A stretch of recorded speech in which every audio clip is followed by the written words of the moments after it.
सहन करत करत पुढे जायचं. देवा श्री गणेशचा ट्रेलर आलाय आणि ट्रेलर मध्ये मुलगा आणि बापाची गोष्ट सांगितली. म्हणजे कसं आहे की मुलगा आणि बापाच्या गोष्टीमध्ये जे गोडवा असतो, ज्यांची भांडणं असतात, हे सगळ्या ट्रेलरमध्ये सांगितलंय. म्हणजे ट्रेलरची सुरुवातच होते मुलगा आणि बापाच्या भांडणापासून.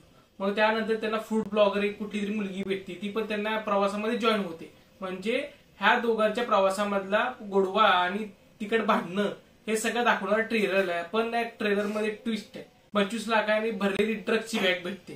त्यानंतर पुढे काय गमती जमती होतात, त्यांच्या रिलेशन मध्ये नक्की कसा दुरावा निर्माण होतो आणि नक्की ते का रागवले, हे सगळं आहे ना. जेव्हा पिक्चर रिलीज होईल तेव्हा आपल्याला 20 डिसेंबरला माहिती पडेल की ही एक रोड ट्रिप आहे. त्यामुळे आहे ना प्रवास बघताना खूप मजा येणार आहे. आणि अवधूत गुप्तेने ते गाणं गायले प्रवासाचं, तर खूप जेव्हा ट्रेलरची सुरुवात होती ना तेव्हा खूप चांगल्या प्रकारे ते गाणं पण माइंड मध्ये राहतं ते गाणं पण. आणि तो ट्रेलर बघताना मग खूप मजा येते. आणि एक आयटम सॉन्ग आहे ट्रेलर मध्ये, म्हणजे पिक्चर मध्ये आहे, ट्रेलर मध्ये दाखवलं की आयटम सॉन्ग आहे. आणि संजय नार्वेकर आहे पिक्चर मध्ये. स्टार्टिंगला आणि एंडिंगला तो क्लिप आय थिंक सो ते प्रमुख पाहुणे कलाकार असतील, तर त्यामुळे त्यांचा पूर्ण पिक्चर मध्ये एवढा काय रोल नसणार आहे असं मला ट्रेलर बघून वाटतंय. जेव्हा पिक्चर रिलीज होईल तेव्हा आपल्याला माहिती पडेल.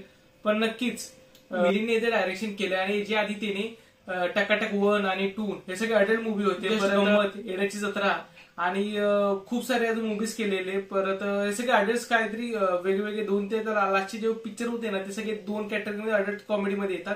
आणि त्याच्या आधी थोडेसे फॅमिली एंटरटेनमेंट पिक्चर काढलेले, येण्याची जत्रा असू दे किंवा जस्ट गंमत असू दे, त्यांनी परत ते अडल्ट कॉमेडीकडे गेले आणि परत आता ते फॅमिली एंटरटेनमेंटकडे आले हा पिक्चर घेऊन श्री गणेशा म्हणून. तर जेव्हा आपण फॅमिलीला घेऊन जाऊन बघू हा पिक्चर तर फॅमिली फ्रेंडली असेल पिक्चर हा, कारण की तिथे लिहिलंय फॅमिली एंटरटेनमेंट म्हणून.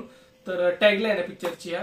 तर जेव्हा पिक्चर रिलीज होईल तर आपल्याला समजेल की पिक्चर कसा आहे आणि काय काय व्यक्तिरेखा पुढे येणार आहेत आणि काय काय गंमत जम्मत होणार आहे आणि नक्की ती स्टोरी लाईनला सुटेबल आहे की नाही, डायरेक्शन कसं झालं हे सगळं ह्या पिक्चर मध्ये बघायला भेटेल की नाही हे पण आपल्याला जेव्हा हेच आपल्याला सगळ्यांना 20 डिसेंबरला माहिती पडेल. जो आपण वाट बघूया पिक्चर रिलीज व्हायची. आणि काही काही खूप सारी गाणी पण येतील या पिक्चर मधली. तर की बघू पुढे काय अपडेट असेल तर मी तुम्हाला या गोष्टी सांगेन. तोपर्यंत ह्या चॅनल लाईक करा, शेअर करा, सबस्क्राईब करा. तोपर्यंत भेटू आपण एका नवीन व्हिडिओ मध्ये. तोपर्यंत जय महाराष्ट्र.